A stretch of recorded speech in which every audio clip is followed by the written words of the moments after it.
Selamat pagi, salam sehat, jumpa lagi. Semoga kita semua sehat. Kali ini kita akan belajar informasi penting dalam teks deskripsi. Nah, setiap bacaan memiliki informasi penting. Informasi penting merupakan informasi utama yang ingin disampaikan penulis kepada pembaca. Informasi penting dalam bacaan terdapat pada ide pokok setiap paragraf dalam bacaan. Apa itu ide pokok? Ide pokok adalah suatu masalah atau peristiwa penting yang dibahas atau diungkapkan dalam sebuah bacaan. Ide pokok itu diungkapkan dengan kata-kata atau frasa. Apa itu frasa? Frasa adalah gabungan dua kata yang memiliki satu arti gramatikal. Contoh, nasi dan goreng menjadi nasi goreng. Setiap paragraf memiliki ide pokok. Paragraf yang memiliki ide pokok di awal disebut paragraf deduktif. Paragraf dengan ide pokok terletak di akhir paragraf disebut induktif. Sedangkan paragraf dengan ide pokok atau pokok pikiran terletak di awal dan di akhir paragraf disebut deduktif induktif. Jadi, ide pokok setiap paragraf dapat terletak di awal, di akhir, dapat pula di awal dan di akhir, atau menyebar di seluruh paragraf. Silakan dibaca informasi penting berikut. Adapun cara menemukan informasi dalam teks deskripsi sebagai berikut. Yang pertama, kita membaca keseluruhan teks deskripsi.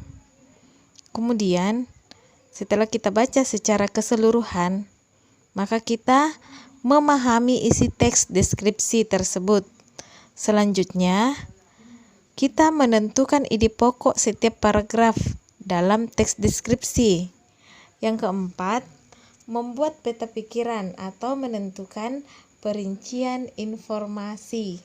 Nah, sekarang semuanya buka halaman 5 buku PR penerbit Intan Pariwara. Silakan baca teks deskripsi mengenai Istana Bogor. Nah, setelah membaca teks tersebut secara keseluruhan dan memahami isi teks tersebut, maka sekarang kita akan menentukan informasi yang terdapat dalam teks deskripsi mengenai Istana Bogor. Kamu dapat membuat pertanyaan-pertanyaan berdasarkan isi teks deskripsi tersebut. Kamu dapat membuat pertanyaan dengan kata tanya. Apa, di mana, kapan, siapa, mengapa, dan bagaimana. Nah, berikut pertanyaan-pertanyaan yang dapat disusun berdasarkan isi teks deskripsi mengenai Istana Bogor. Yang pertama, apa yang dideskripsikan dalam teks tersebut? Di mana letak gedung yang dideskripsikan tersebut? Kapan gedung tersebut dibangun? Apa nama gedung tersebut pada awal dibangun? Apakah arti dari nama gedung tersebut? Terus, bagaimana bentuk awal gedung tersebut dibangun? Siapa yang membuat sketsa gedung pada awal dibangun? Mengapa pada 1834 bangunan tersebut rusak? Kapan sebutan rumah peristirahatan berubah menjadi Istana Palladian? Berapa luas halaman dan luas bangunan istana tersebut?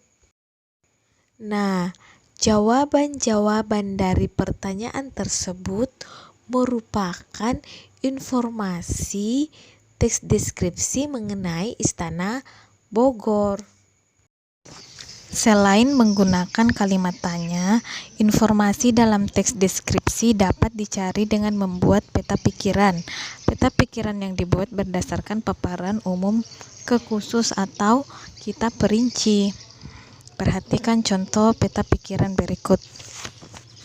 Nah, ini adalah paparan terperinci atau peta pikiran dari teks deskripsi mengenai Istana Bogor.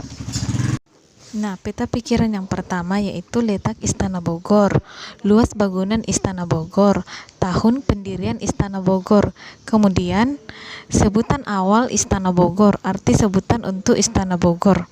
Kemudian yang ketiga, pembuat sketsa gedung pada awal didirikan, penyebab kerusakan Istana Bogor, kemudian bentuk awal bangunan Istana Bogor.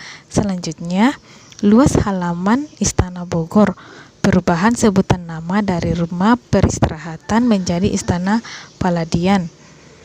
Nah, dari peta pikiran tersebut kita dengan mudah akan memperoleh informasi yang sudah kita baca di dalam teks deskripsi mengenai Istana Bogor.